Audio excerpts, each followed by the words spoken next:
Memiliki suami mapan merupakan impian banyak wanita, apalagi seorang pengusaha sukses dengan penghasilan yang jauh di atas rata-rata. Tentu menjadi impian hampir setiap wanita. Namun jika diimbangi dengan hobi icip-icip apem, apakah itu tidak menjadikan sebuah masalah? Yuk langsung saja ke jawabannya di alur cerita film berikut ini. Setelah ngantor semalaman, pagi itu Mark yang tampil nyentrik dengan menaiki sebuah yak pribadi pulang ke kediamannya, mendapati Tony sang istri yang masih pulas, lalu dengan ciuman kecil membangunkannya. Semalaman apem Tony tak terjamah. Ia lalu mencoba menggoda Mark untuk menikmati apemnya, ya sekedar sebagai sajian penutup. Namun ternyata Mark menolak. Alasannya, ia harus segera berangkat ngantor lagi karena ada panggilan bisnis. Selesai mandi, Mark kembali ke kamar. What am I thinking, Mark? Tony tampak curiga dengan aroma lain di baju Mark. Sedikit cekcok pun terjadi. Mark akhirnya mengakui jika semalam ia menjamu kliennya di sebuah klub malam. Mark pun mencoba menenangkan dengan sebuah janji ia akan pulang lebih awal dan menikmati makan malam indah berdua dengan Tony.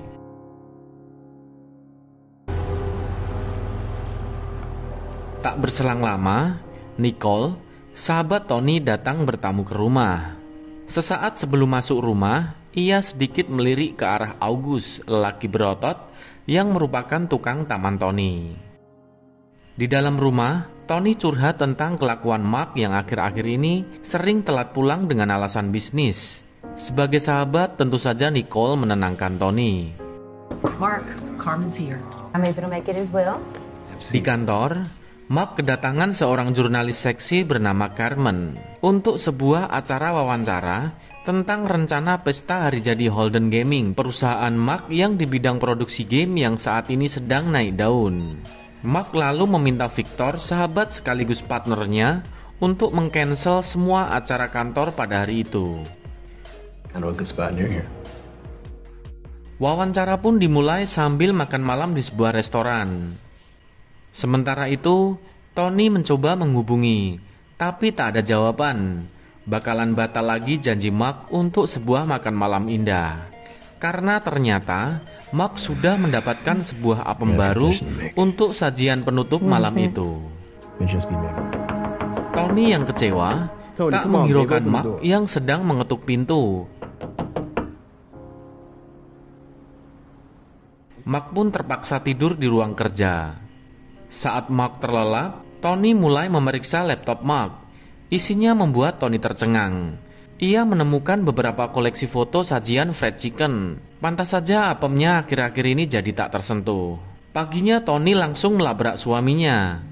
I'm talking about you considering selling the business. Tony meminta agar Mark berkorban untuk menjual saja usahanya itu, lalu hidup normal, bahagia meskipun sederhana.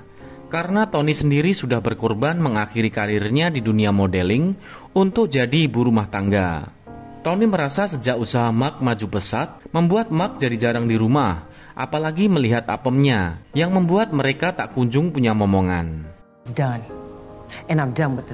Kelakuan Mark membuat Tony semakin stres. Ia pun mendatangi Dr. Franklin, seorang psikiater. Dr. Franklin menyarankan agar Tony tetap tenang, kemudian memberikan sebuah resep penenang. Di sisi lain, Nicole menemui pacarnya yang tak lain adalah Victor. Ia menagih janji pada Victor untuk segera menikahinya. Namun Victor menyuruhnya untuk bersabar. Victor berniat menjual perusahaan Holden Gaming yang ia dirikan bersama Mark. Hasilnya rencananya untuk biaya pernikahan dan modal usaha. Kali ini Mark pulang lebih awal dengan membawa sebuah bunga dan bingkisan berisi gelang cantik untuk Tony. I know you deserve better and I want to give you better. Just give me a chance to try. Mark meminta maaf atas kelakuannya dan ingin memperbaiki hubungannya dengan Tony. Tentu bisa ditebak jika mereka pun akhirnya adu mekanik. Namun saat tengah malam, Kecurigaan Tony muncul lagi saat ia mendapati Mark mengangkat sebuah telepon secara sembunyi-sembunyi. Keesokan paginya, ibu dan adik Mark datang berkunjung, berniat untuk tinggal sementara bersama mereka untuk membantu persiapan pesta hari jadi Holden Gaming. Ibunya juga menyarankan agar Mark dan Tony segera punya anak agar Tony tidak mudah stres. Pesta hari jadi Holden Gaming dimulai. Tony datang bersama Mark dengan mengenakan pakaian yang seksi dan anggun, membuat Dedek Mimin terbangun dari tidur panjangnya, namun masih batas kewajaran. Oke, lalu Nicole menyambutnya. Mark lalu pamit untuk menemui Victor dan koleganya. Nicole terkesima melihat gelang Tony yang nampak sangat mewah. Tapi Tony nampak biasa saja dengan gelang itu. Bahkan ia malah memberikannya pada Nicole dengan cuma-cuma. Di sudut lain, di tengah meriahnya pesta, Mark sedikit berdebat dengan Victor. Victor yang merasa juga memiliki hak atas Holden Gaming berniat ingin menjualnya. Namun Mark menolak. Tony datang langsung mendukung rencana penjualan tersebut. He wants to sell Holden for $200 million. So what's the problem? Sell the company. Akibatnya Mark menganggap jika Tony terlalu egois dan tidak peduli atas usahanya membangun Holden Gaming.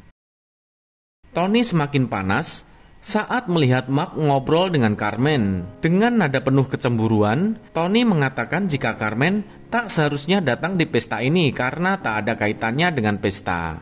Lalu ia pun masuk ke dalam rumah.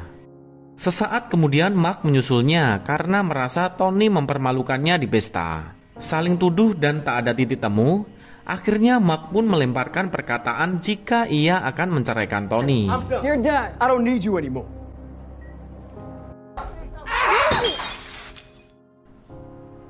Keesokan paginya, Mark tak menampakkan batang hidungnya. Tony mulai cemas, lalu mencoba menanyakan ke Victor dan juga Carmen. Tapi tak ada yang tahu. Lama tak ada kabar, Tony lalu ke kantor polisi untuk melaporkan atas dugaan orang hilang. I haven't seen him or spoken to him. Come on, baby, answer, please. Setelah berhari-hari tanpa kabar, akhirnya Mark ditemukan tewas di kapal pribadinya. I'm Detective Anderson. Polisi menyimpulkan jika Mark mati karena dibunuh.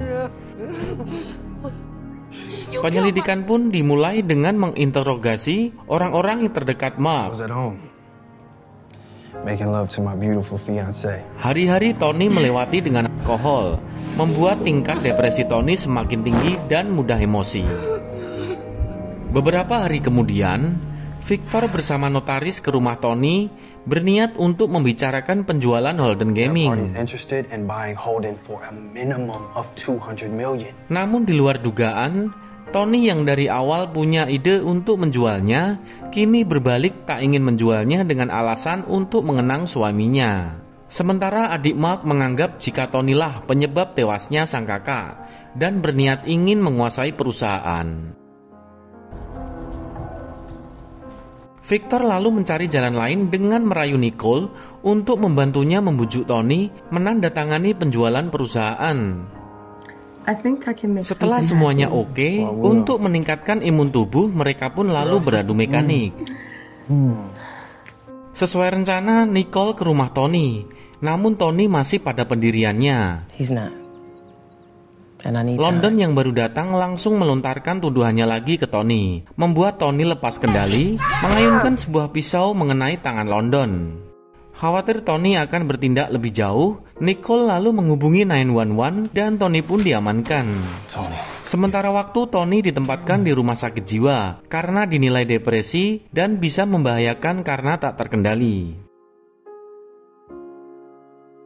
Untuk memuluskan rencananya, kali ini Victor membujuk Nicole untuk menyingkirkan Tony.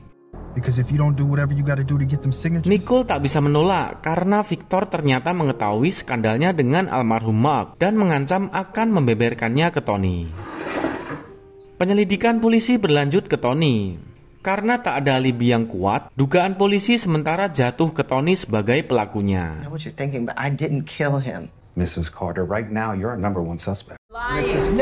Mendengar itu, Tony kembali lepas kendali, namun petugas medis dapat mengamankan dan membawa Tony ke ruang isolasi.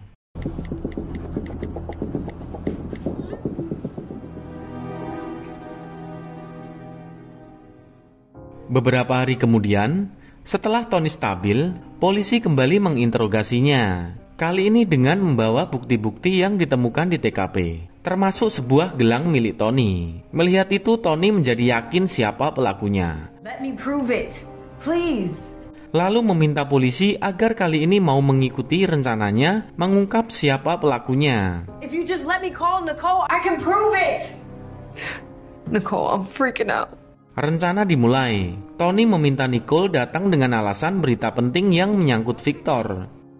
Tony memancing Nicole dengan mengatakan jika pelakunya tak lain adalah Victor, dan ia meminta Nicole agar berhati-hati. Tentu saja ini dianggap hanyalah ocehan orang yang sedang sakit jiwa. Do you still have that bracelet that I gave you at the party? Kemudian Tony meminta kembali gelang yang ia berikan dulu dengan alasan untuk mengenang Mark. Namun Nicole menganggap jika gelang itu sudah sepantasnya menjadi miliknya, karena selama ini ia dan Mark menjalin sebuah hubungan di belakang Tony.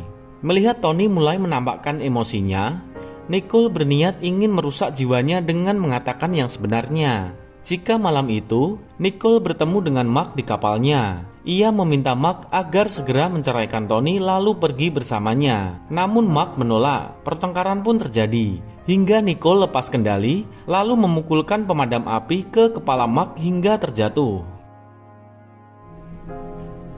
That's a confession.